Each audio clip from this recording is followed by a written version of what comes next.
السلام عليكم حبايبي. اليوم راح نسوي شكرلمة. طبعا هاي عندنا 2 قلاصات طحين، وهاي عندنا قلاص شكر، وهاي عندنا قلاص زبد. يعني ما يصير بالدهن زيت، ترى ما يصير، لو بالزبد. وهاي راح اضيف هسه الفانيلا. انتوا تقدرون تسووها بالهيل بكيفكم حسب الرغبة.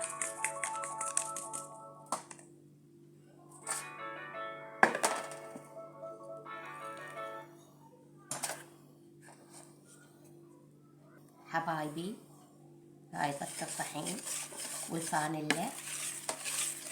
حبايب قلبي،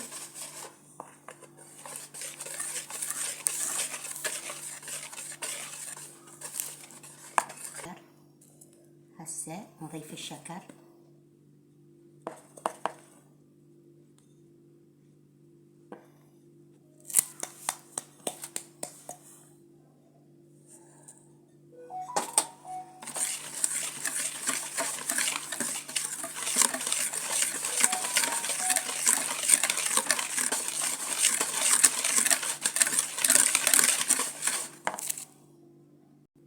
نعجنها بالزيت أطيب. هسه راح نعجنها بالزبدة لما تتشكل عجينة. حبايب قلبي حبيباتي في بيتكم، هسه عجناها صارت تخبل. وهسه بعدين راح اخلي عليها هاي النايلون واخليها اسيمة مال الثلاجة وارجع لكم.